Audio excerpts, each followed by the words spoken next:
Hey guys, welcome back to my channel. Now this video is really exciting because PANGAIA have challenged me to create a seaweed inspired cake to celebrate the launch of their 100% C-fibre collection. So would you believe that this t-shirt is actually made from seaweed? And so I'm going to make a cake that you won't believe is made from seaweed either.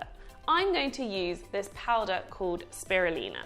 Now spirulina is from a blue-green algae and I am using it in powder form, and it's widely known for their health benefits and is also associated with a lot of healthy food. However, of course, I'm going to make a cake out of it because I want the seaweed aspect in this recipe. So I'm going to start off by making my normal sponge and then add the spirulina.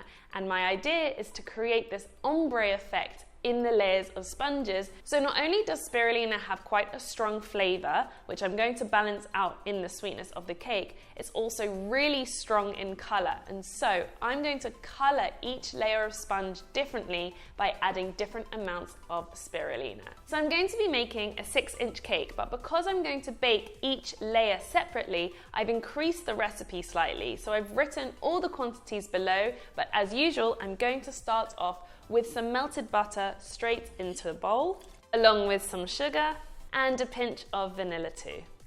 And mix that together until it's fully incorporated. Now I've got my eggs in a bowl and I'm just going to give them a quick whisk with my fork to help them mix in better.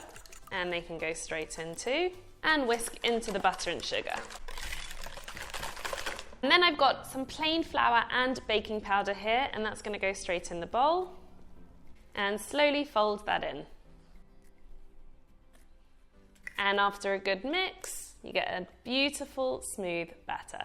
And for those who've made my sponge cake many times, you'll know it's the quickest, easiest sponge cake to make. And really versatile, which is why I think it's going to work really well with the addition of the spirulina. So, as I said, I'm going to divide this into 4 separate baking tins, but in order to get an even amount in each tin, I need to weigh this batter. So, I have a spare bowl here and a pair of scales, and I'm going to pour the batter into the bowl to weigh the amount of batter. So it's come to just over 1,400 grams. So what I've got here is 4 equal 6-inch tins ready lined. And because I want an ombre effect, I'm going to start off with uncolored batter and then add a little bit of spirulina, pour that one in a tin, and then add more spirulina, rather than dividing it into 4 bowls and, well, basically having more washing up to do. So I'm going to measure out the first tin with about 350 grams of the batter. Give it a little shake so it's nice and even.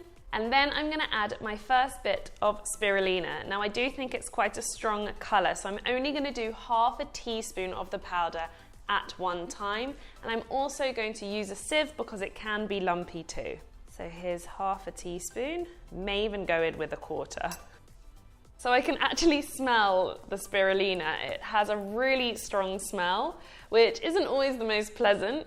But like I said, I think the balance of the sweetness with the cake and of course with the buttercream that I'm going to fill the cake with, I think is actually going to work. So I've mixed the spirulina through evenly. And you can already see the batter has turned a light shade of green. So like I said, the coloring is really strong, so you don't need enough. And I'm going to fill my second tin, again, with about 350 grams of the batter. So if you've been following me for a while, you may realize that I never color my sponge cakes because the idea of eating too much food coloring scares me a bit. But when you're using something natural like this, it's a great way to color the sponge. So now I'm going to add another quarter of a teaspoon into the batter to get it 1 shade darker. And obviously there's less batter now, so I don't need as much to color it.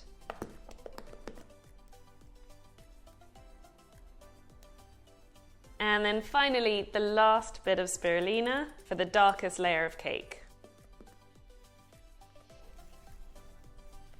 And the last 350 grams. And so here I've got my 4 tins with 4 different shades of green. Now, the oven has been preheating at 165 degrees Celsius, so it's considerably lower than how I usually bake my cakes. Because it's got colour in, I want them to cook really slowly and not brown too much at all. I will be getting rid of the crumb, but I think overall it will help maintain that colour inside. And because there's less in these tins as usual, it requires a bit less time in the oven. So even though I've decreased the temperature, the cooking time will probably remain around 40 minutes, so we'll check after then.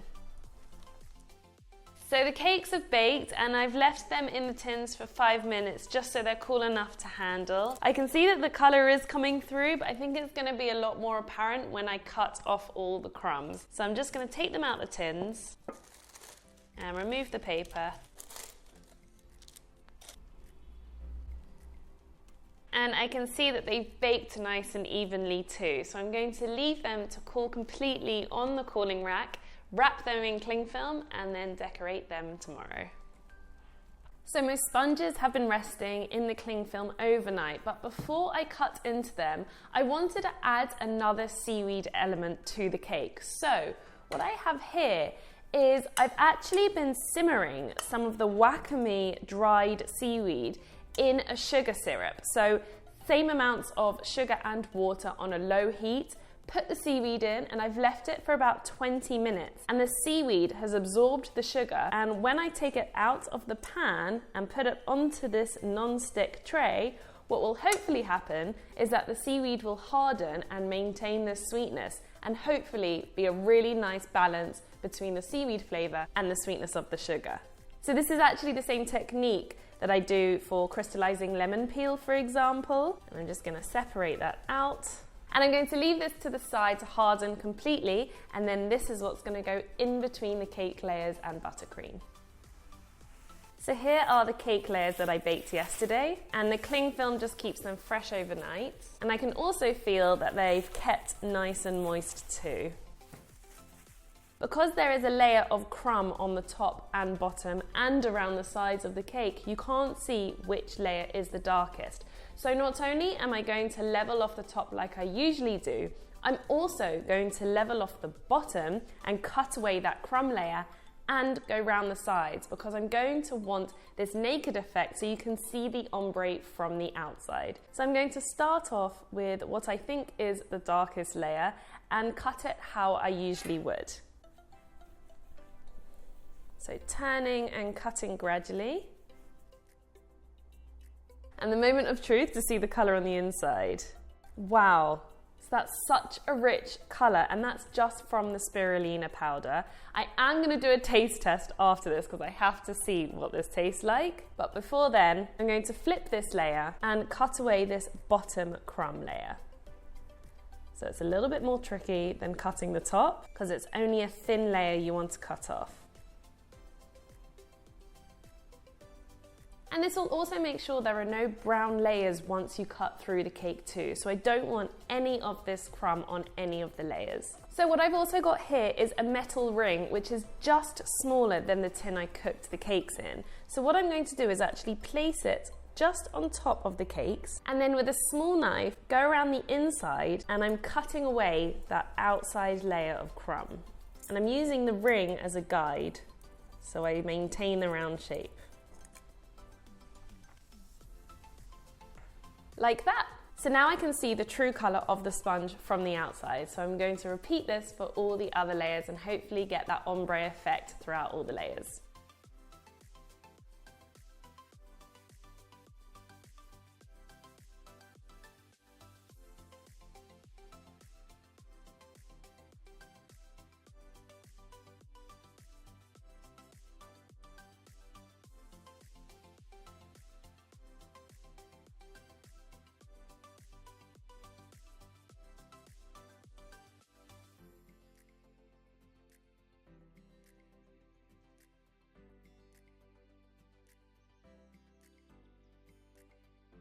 Now, before I clear away my excess cake, which of course you can reuse and make cake truffles or cake pots, I have to try this because it's my first time making my cake with the addition of spirulina, and I'm going to go in straight away with the darkest layer to get the most flavour.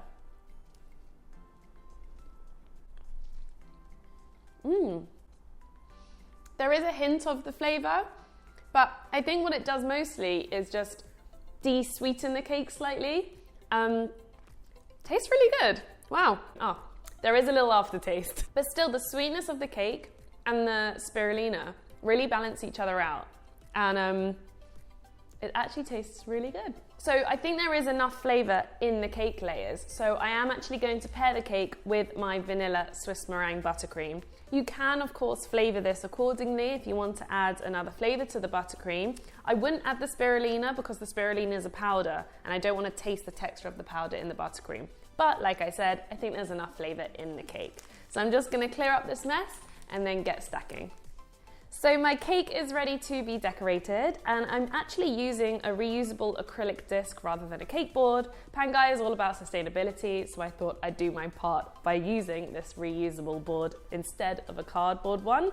I've also got my Swiss meringue buttercream here, which I flavoured vanilla, and I've got a large open star tip because I want to see that piping effect on the outside.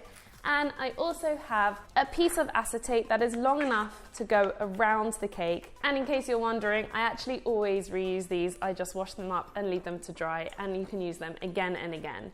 So my seaweed has actually dried, and these incredible sculptural shapes have formed, which are going to play a big part in the decoration. But I did want to add a little bit of seaweed inside the cake too. So what I'm going to do is actually crumble some up and sprinkle it in between the layers, so you also get an added bit of texture too. So I'm going to put some pieces of the seaweed in a bowl, leave the rest for decoration, and I'm going to use the end of a rolling pin to crush this up to a smaller powder or crumb.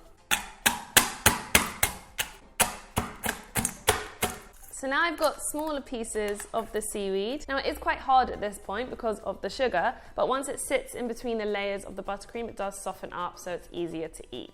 So to start, you can see I don't have a turntable because I'm actually going to build this cake up with the acetate. As always, I need to secure the first layer to the board. I'll pipe a few blobs of buttercream to the board, secure it down to the board, and then I'm going to take my acetate and wrap it around the cake. Secure it with a little bit of tape. And this is going to help me build up the cake nice and straight and make it more stable when I take it to the freezer to set. I'm then going to take my buttercream and fill a layer by squeezing even amounts of buttercream, firstly around the outside of the cake, and then inside as well. So I get an even layer of buttercream. And then get a small amount of this seaweed and drop it in. It is quite an overpowering flavour, so I'm not going to go overboard. And then go in with my next layer of cake, which is the second darkest green. And repeat the same.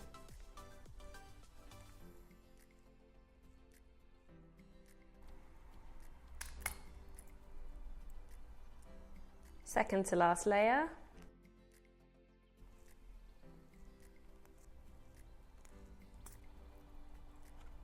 And then finally the top, and I'm going to decorate the top in the exact same way using this piping tip, but obviously because it's the top, I want it to be as perfect as possible.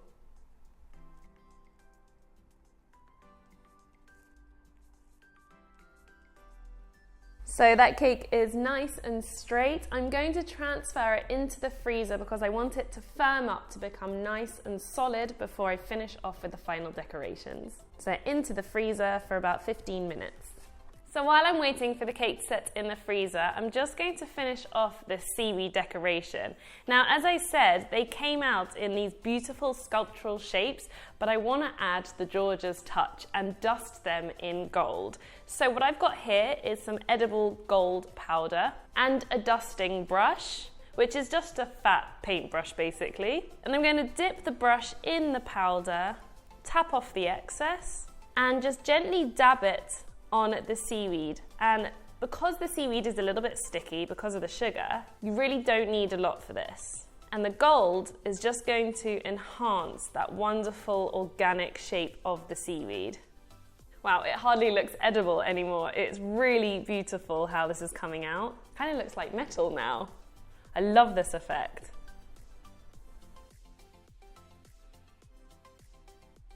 God, these have come out so well. I absolutely love this effect. I'm so impressed. I can't believe it's seaweed. It's been about 15 minutes now, so I'm going to grab the cake from the freezer and then finish off the decorating. So the cake is nice and firm. So now what I'm going to do is take off this acetate. And you can see it's perfectly straight, and you can see the ombre effect really clearly throughout the layers, which is exactly what I wanted. So just to finish off, I've got these beautiful seaweed sculptures and some edible flowers, because I think every cake can do with a pop of colour. So I've got a little bit of extra buttercream here that I'm just going to use to help attach the seaweed to the top of the cake. And I want it to look a little bit abstract. I'm going to go on with all the different shapes and sizes of the seaweed. And I'm going to put a little bit over the side here too. And then some flowers just to finish it off.